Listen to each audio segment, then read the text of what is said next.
Hi, this is Mark Glaser, Executive Editor of PBS MediaShift. Welcome to another episode of the Mediatwits. This episode of the Mediatwits is brought to you by the Scripps College of Communication at Ohio University, home of 8 top-ranked graduate programs for professional and academic career paths, including journalism, community engagement, photography, telecommunication policy, and media studies. Learn more at ohio.edu/Scripps College. And we also want to let you know that MediaShift launched this week EducationShift, a new site looking at moving journalism education forward, funded with a grant from the Knight Foundation with Scripps College at Ohio as our charter sponsor. We'll be covering everything around innovation in journalism education as well as new technology in education over the next few years. So please follow us at edshift.org. We'll also be having bi-weekly Twitter chats on the subject of moving education forward, and those will take place at the hashtag EdShift. There'll be one today, Friday at 10 a.m. Pacific, if you're watching this early enough to tune in.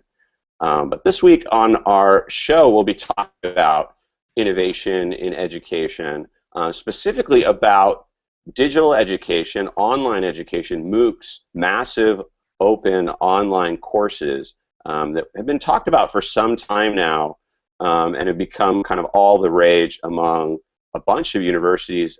There's a lot of efforts, both private, public, nonprofit, in trying to move people into online education that's generally free.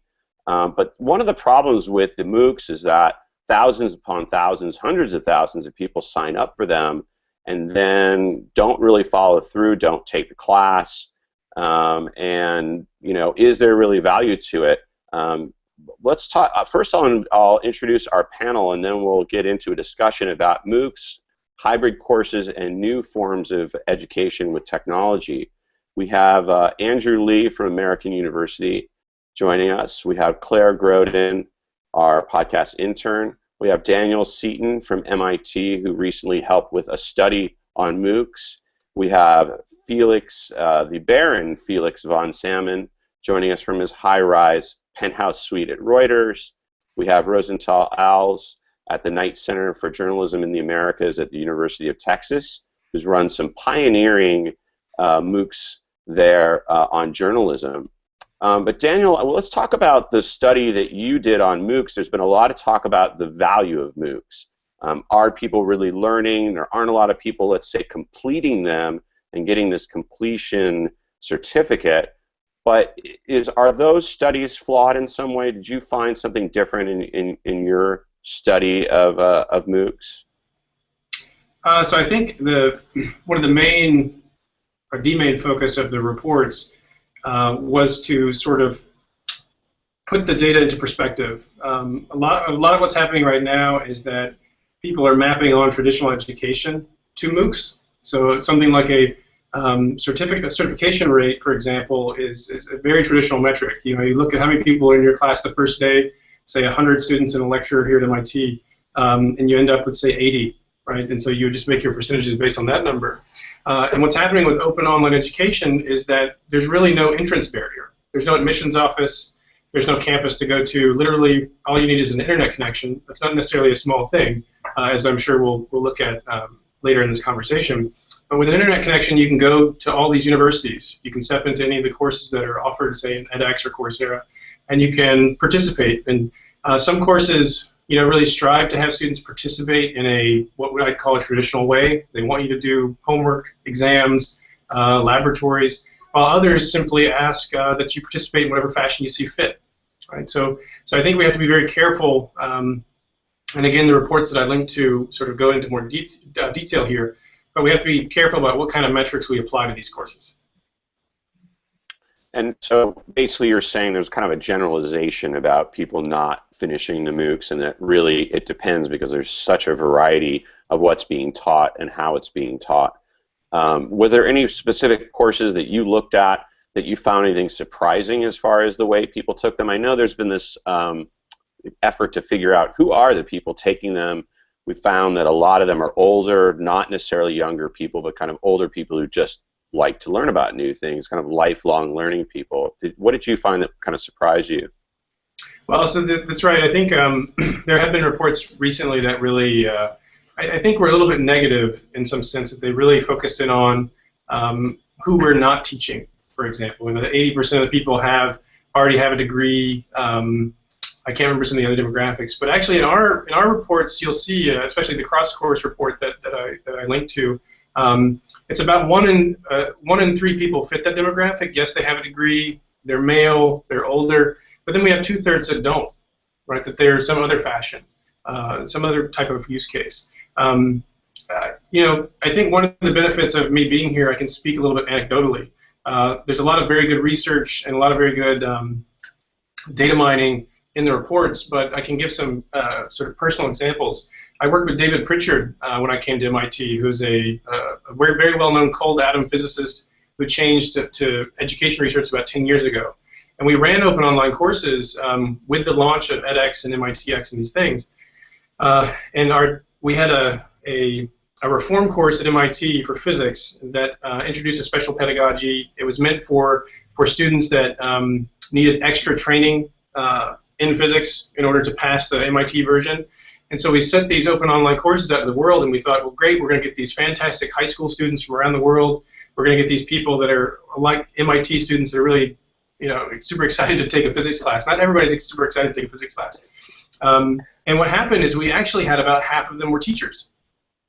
Right? So think about that for a second, right? So these people were not barely anything what we consider to be a student. They were teachers. And so suddenly the light bulb went off, and in future releases of that course, which is now I think on its 4th iteration, they're actually targeting teachers. And so they partnered with the American Association of Physics Teachers to get them continuing education units.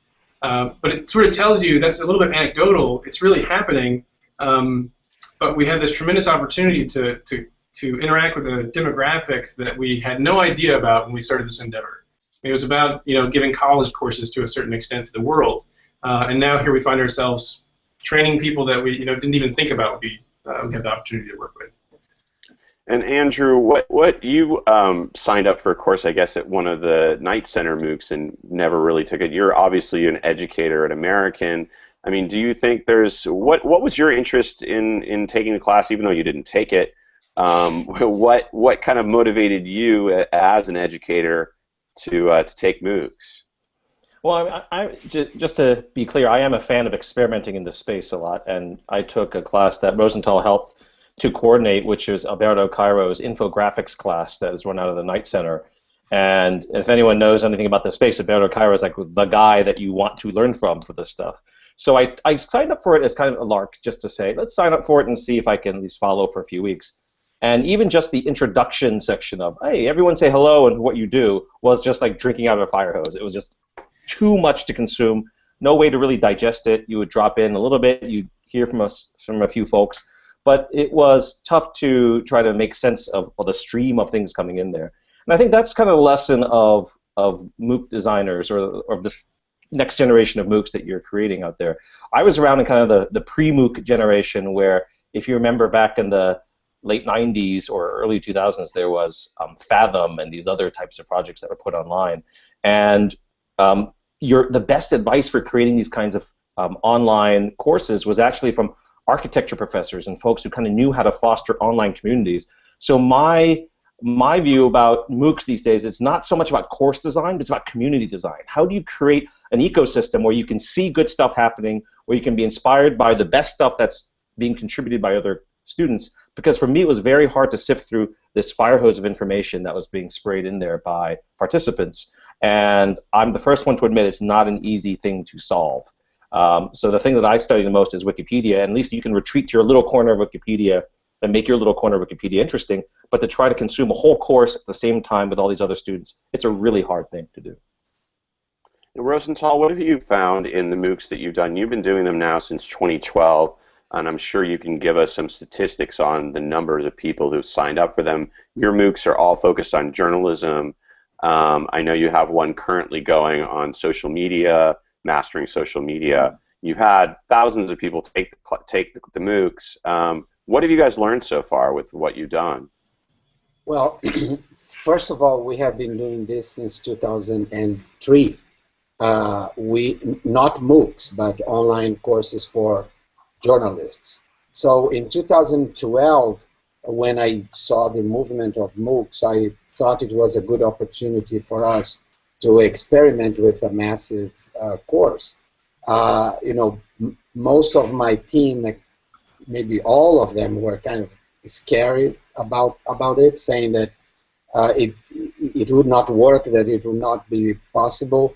The hosting company where we had our Moodle server was panicking, saying, "Don't do this. We are almost want to kick us out of it." And I wanted to experiment. So we decided against all the odds, and we had this first MOOC with 2,000 people. We capped it into 2,000, and we left out about 1,300 people who were in our system, but we did not accept in the course. So we had this other course of 5,200 people, and now we are going in our eighth MOOC that has 6,278 people from 149 countries. And I want to highlight that there are MOOCs and MOOCs. There are different kinds of use of these massive learning communities. That is how I define it. And our MOOCs are quite different from the MOOCs that Coursera or EDX are doing. We are not taking college classes and offering to everybody. We are taking our workshops in very specific things in journalism and offering to everybody in different languages. We have just offered one in Spanish that had 5,266 people, and it's a workshop, and it's a community. So we don't measure it in these terms of fail or pass. We don't expect that everybody who comes will do it. We have been struggling in how to evaluate what is the best experience that people can get in the MOOC, and we don't mind if you come, watch a video, and go. Right, so it sounds like more training than it is really getting some sort of certificate. Yes. And Felix, I'm curious about your take on the MOOC craze, the kind of boom, bust, boom. I mean, we've heard about this for some time. What do you think? Is it a threat to schools? I mean, should schools be worried about it jumping on the bandwagon? Is this going to hurt them, help them? What's your take on them? I'm not worried about schools. I'm actually worried about students more than I am about schools. With the price inflation of college degrees in this country being absolutely insane, and the schools, competing with each other to provide lots of very expensive, what you might call non-core amenities for all of these teenagers who turn up and want to have a good time. I think MOOCs. I first came across MOOCs when Sebastian Thrun gave his famous speech at DLD a couple of years ago, and he's a very good public speaker, and I got very excited, and I wrote one of the first blog posts about these things and his new company. And since then, over the past couple of years, yeah, there's been a kind of series of waves of disillusionment about that everyone was so sort of techno-utopian at the beginning, and everyone had seen Salmon Khan's TED Talk, and everyone had got the bug from Sebastian. That when reality bit, and we realized that the whole idea of flipping the classroom, where you would everyone go off and do their homework at home, and then watch the videos at home, and then come into the classroom and talk about it. No one would actually do that. These things are much harder to make work in practice than they are in theory. And Sebastian has basically come to much the same conclusion, and he's moving away from teaching college courses and with Udacity, and more towards, you know, exactly what these other guys are talking about, very specific, small scale, like here's a single thing which you can learn and join in and you know, increase your skill set within a company, that kind of thing. So I think that as the goals become more modest and as the technology improves, there's going to be a certain amount of there's going to be certain areas where these things are going to help. They are not this massively disruptive force which is going to turn education upside down, and especially, you know, tertiary education upside down in the way that some people were thinking that they might a couple of years ago.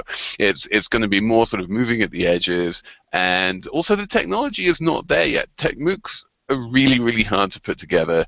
No one's really perfected the art of how to put together a MOOC. No one, you know, we're in very sort of 1.0 era in terms of the technology. We have a long way to go. It's going to take years before the technology really exists and people perfect it and people know exactly what they're doing. So I say, be patient, watch this thing evolve, and watch universities, the smart ones, most of them, frankly, you know, take advantage of that technology as it becomes available and as it evolves, and it's going to make the experience of their students a better experience. But I don't think they're going to become, I don't think they have anything to worry about. Do you think that's true, Daniel? I mean, do you think that there's an issue with technology, that the technology really hasn't been perfected and we're really super early days, or do you think there are some examples of people breaking through with some good ways of teaching? It's a bit hard to say because I think many of the people here at MIT that are giving courses, this is their first time going through the process of creating an online course. Right, and so that always comes with a big learning process. It is a little bit. I think most people, when they do finally put a course together, they are shocked at how much work it is. Right, and part of that, one of the comments that I wanted to sort of touch upon with well, I'll come back to that. But in terms of creating a course, making the videos, putting together the problems, they're doing this all from scratch. I taught at the University of Georgia, and I used an online system to do homework, for example, but there was already infrastructure to make those, for tools for me to do that fairly easily, right? And what's happening with MOOCs is most of this is being built from scratch, so it's not really integrating tools from other platforms, and so you do have a longer, I think so Felix is absolutely right, and the thing that I wanted to caution about is that I think the technology and the way we interpret a course, we're sort of going through a transition. And I actually think it's going to be a meaningful transition, but it's going to be on the scale of years, right? And I think when you think about the kinds of transitions that have taken place in education, it's probably more like decades in some senses, right? Even centuries, you could argue, where it really took. It's a printing press, for example, right? So that's something that revolutionized education. So I think it's still a bit early to tell what this will do to our system as a whole. But I would beg everybody to sort of be patient and look on the time frame of years, as opposed to, I think a lot of people in the last year alone have been sort of saying, where's the value added, right? And we still have a long way to go. I think well, one thing which I would add is that, like, the first take when you learn about MOOCs is this is going to be good for the highly prestigious universities like Daniel's, and bad for, you know, some random state university in Kansas somewhere, because, you know, there's MIT, which has all the superstar professors, and everyone wants to take their courses, and not so much some, you know, small teaching university in Ohio. I think this is actually exactly wrong for two reasons. One is that the best researchers do not generally often make the best teachers, and second, for the same reason that, you know, textbooks by big star professors can wind up being used across the entire educational profession. I think MOOCs will as well. I think, like, you know, once they become perfected, those MIT and Harvard MOOCs are going to start being used in colleges around the world and around the country, and it's just going to make those second and third tier colleges so much better and so much better value. Do you think that's true, Andrew, about kind of the effect on different colleges and different ways of teaching there? Well, I'd certainly agree with Felix that there's no good correlation between good researchers and good teachers. In fact, probably, as he says, this will allow for institutions that are not as well resourced but have excellent teaching to kind of bubble up to the top just because of the marketplace. So that's something I am looking forward to. And related to what Daniel said, it'll be years, but it will be, I think, a quick. The winner will emerge faster than we think. So one of the things I wrote about when I was telling the Wikipedia story is that Wikipedia seems like it was an overnight success, but it built on all these other failed projects that got a lot of that community substrate working. And I think that's what we're seeing right now with a lot of these experiments. They all don't look like what it's going to look like in the future, but they're really important lessons to be learned to the point where you're going to see what seems like an overnight success or an overnight success platform for doing MOOCs that's going to have a lot of robust features, but that's going to be built on the backs of all these experiments that we're doing right now. And one of that is the kind of the networking effect, where it's not just educators or the teacher of the class that's helping other students, but it's actually students kind of helping each other out. Similar almost to the Wikipedia model, where it's really a lot of editors and kind of distributed knowledge. Rosental, is that something that you build into your MOOCs, is to make sure that the students and the people learning have ways of kind of helping each other? How else can you possibly interact with thousands upon thousands of people in the class? Yeah. First of all, let me, before I answer that, let me say that, I mean, it was very natural that the MOOCs were creating the hype and creating some hopes of where it would have an impact, but it would have maybe an impact in a different way, like any disruption that starts with a set of goals, and then you find out that is for a different thing. So I think the MOOCs may not be the best for the college thing, but it may be for professionals, continuing education, etc. The other thing is the magic of democratization of access to knowledge, because that was part of the hype, and it is still a component here that is really amazing.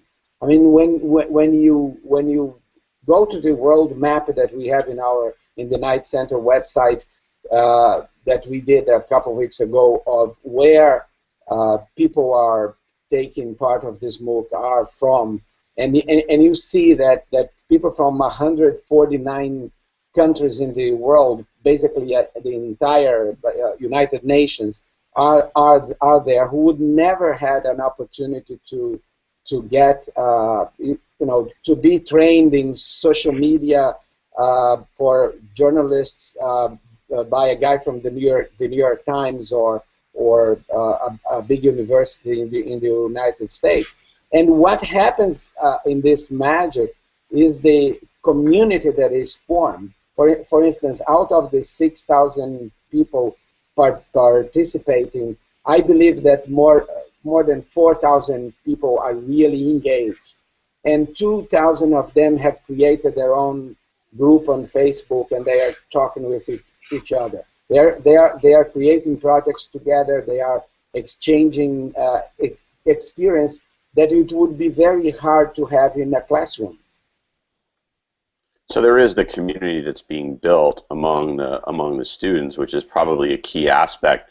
Do you think that's something that will change education and the way that even within the institution of schools?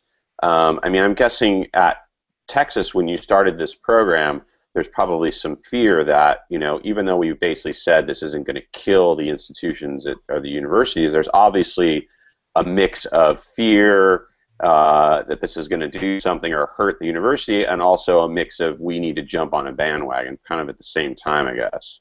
Yeah, I think I noticed that among colleagues that we're going to be replaced. There is a difference between a course and a book, right? Maybe you could say, I don't need to go to the classroom because all knowledge is in the book.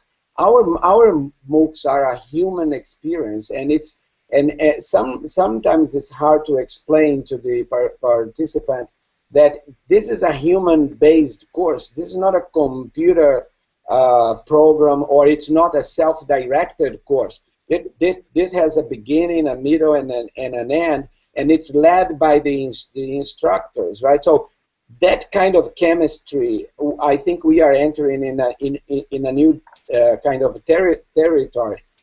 One of the first things that I did here was when I had the crazy idea in October of 2012, was inviting the College of Education here to study us.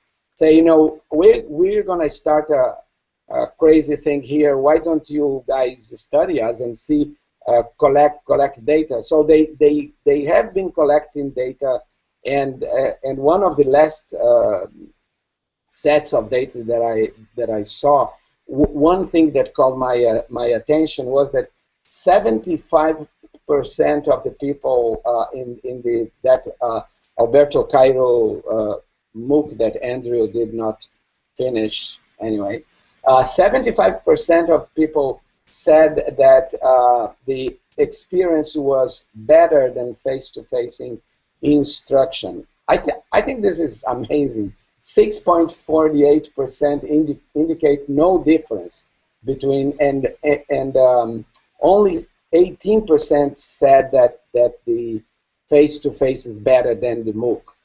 You know, I think this is amazing. Even if half of the people don't take much of the MOOC, you know, the other half would not have this kind of instruction in any other way. Andrew, what do you think about those numbers? You seem to be in the 1 in 5 minority here, or do you not trust the poll? I always consider myself part of the elite, so that makes us good with that. No, he doesn't care about the 47%. That's right. I mean, I think we still need to unpack those numbers. I mean, certainly you might have had folks who went into that already knowing a lot of the course materials, so they were looking for something. At least that's what I was doing. I kind of knew a lot of those things already. I knew how to use Illustrator and the tools, but I really wanted to listen to the guru talk about this. So I think built into that might be some folks who really didn't need soup to nuts instruction, but really wanted to get the experience of Alberto Cairo, which I wish I had the time. And I'm readily admitting that a lot of it was a time crunch on my side, and that I had a very high demand for the platform to keep me engaged and interested. So for other folks who said, this is my one chance to take an Alberto Cairo class for free, I'm really going to make the most of it, that wasn't me. I was trying to do that addition of 5 other things. So I don't want to take away from what Rosental's doing. I think it's an awesome, awesome thing that he's trying out there. But the other thing that I thought Rosental was about to touch on, but I think was an interesting case, is the case of Minerva, which is trying this hybrid model, right, which is still trying to take professors from all over the world to teach these online classes, but they're also having these satellite face-to-face campuses. So they're actually getting students to move to, you know, big city centers in different parts of the world and live in these kind of mini dorms together, so that you might have them doing the online class, but they can turn to each other face-to-face to do discussions or team projects. And to me, that's a lot more interesting, or a lot closer to, I think, what the ultimate solution is going to look like in this area, because I think that the example I mentioned before, that the best thinkers in this area are not really course designers, but like architecture professors who think about urban planning and space design, is that when you think about the typical classroom of 20 students, that's what we would see as a village or a hamlet. How do you scale up that experience to a metropolis of, you know, 6,000, 10,000, 20,000 students? And the same types of things you think about in urban planning are what you need to do for online communities. So in fact, what Minerva is doing is also kind of making a community center, right? You can have people engaging with the course materials, but still people want to huddle together and interact in some way. It doesn't have to be face-to-face. It could be by Skype. It could be by Google Hangouts like this.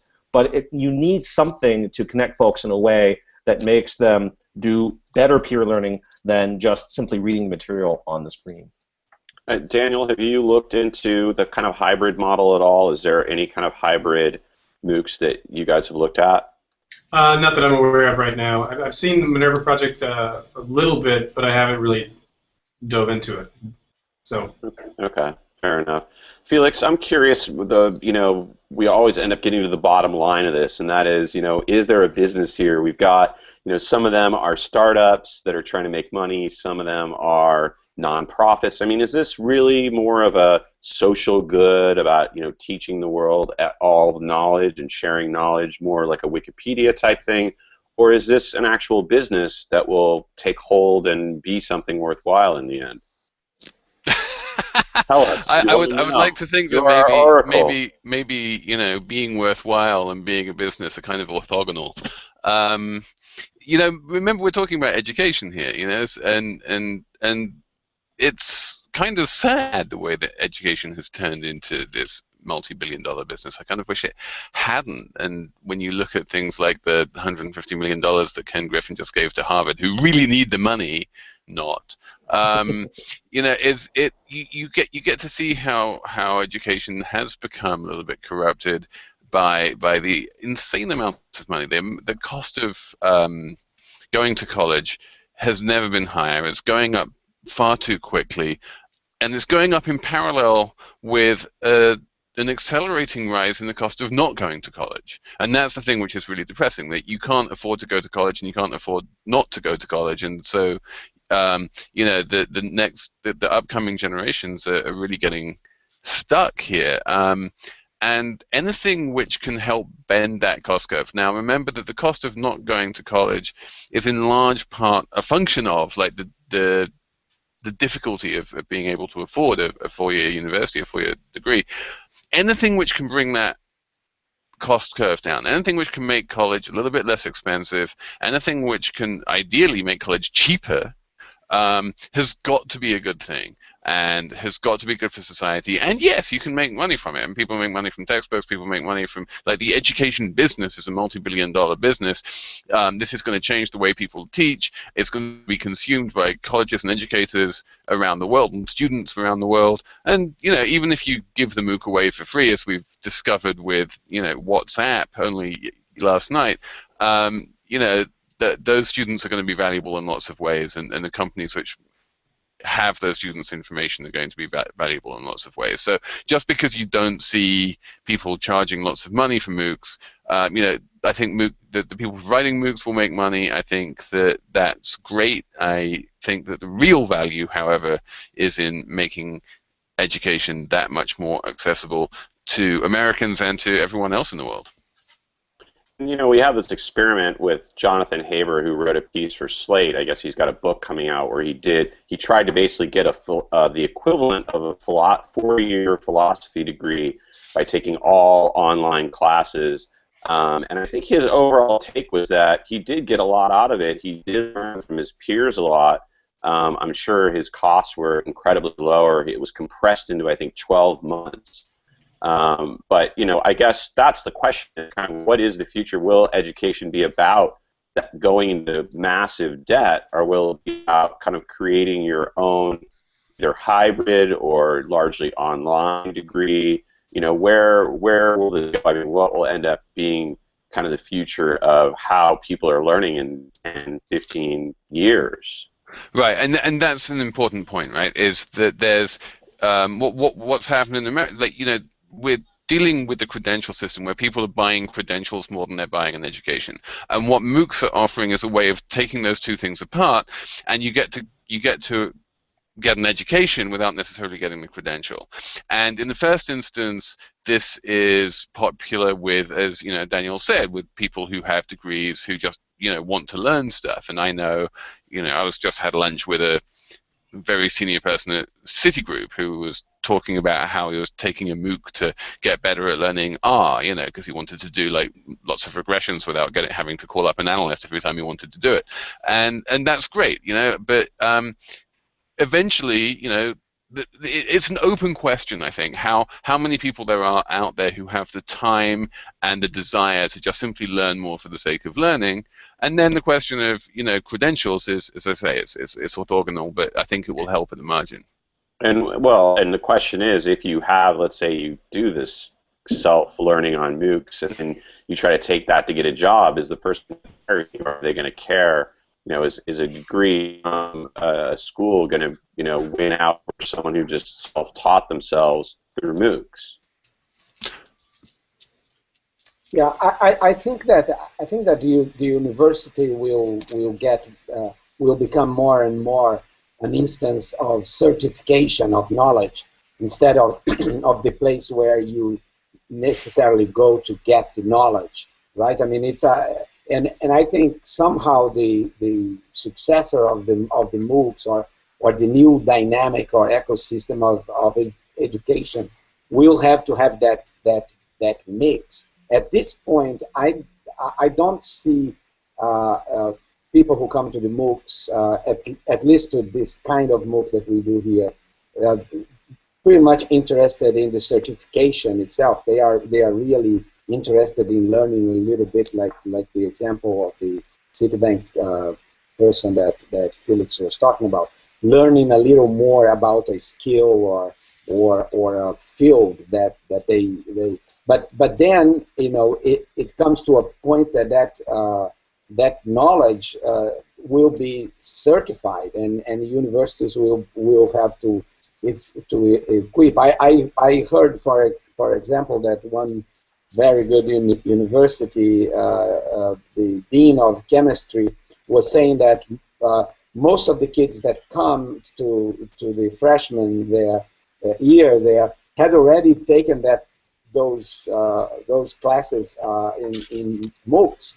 So what the chemistry department would do, he was asking to adapt to that, right? I mean, to adapt to a class of kids that are not motivated for these classes because they have already got the knowledge elsewhere. Yeah, so it seems like there's going to be a real mix of things with people, still wanting to be in person, some people getting online, and maybe there is no one answer. I mean, it seems like with a lot of these network kind of distributed solutions that a lot of people will kind of create and mix and match in the future what they need, whether it's some in person, some online, some MOOCs, kind of a variety of things. Yeah, and you're already starting to see that experimentation. Like, for example, here at American University, we actually have an official 3-year undergrad program for folks who can place out a lot of these things. Placing out of those might be AP exams, it might be online education, it might be some other things. I mean, the real benefit of being on a campus and having all these resources at the same physical location is exploration and rubbing and finding new things that you're interested in. But for a lot of the bulk, foundational learning, a lot of that can be done without the expense of being on a $50,000 a year campus. And if you can cut down the cost, as Felix said, this is unsustainable going forward to demand that someone pays $200,000 for a 4-year degree that doesn't, make more than $40,000 after graduation when you walk up the door. Perhaps a good example would be. Oh, sorry. Go ahead, Daniel. I think a good example of that is our remedial classes, say at large state schools like where I'm from, or where I got my degrees. We end up taking classes like pre-algebra or trigonometry or something like this. These math classes that perhaps the summer before you go to university, you could easily take a MOOC and prepare yourself to pass some placement test, Right. and essentially save course worth of tuition. That's a very good. That's a business model to some extent, right? Somebody could just provide that course. Definitely. Well, thanks everyone. Really appreciate the discussion. It's been really enlightening, and we'll have to continue that onward, not only on our podcast but also on the edshift.org site that we launched. I want to thank our whole panel today: Andrew Lee from American University, Claire Groden, our podcast intern, Daniel Seaton from MIT, Felix Salmon from Reuters, Rosental Alves from the University of Texas and the Bates Center. We want to thank Scripps College of Communication at Ohio, our sponsor and charter sponsor for EdShift, and PBS and the Knight Foundation for making this podcast possible. Be sure to tune in every Friday at MediaShift at MediaShift.org to check out our podcast, news, polls, events, and all kinds of things coming up in the future. Take care, everyone. Thanks.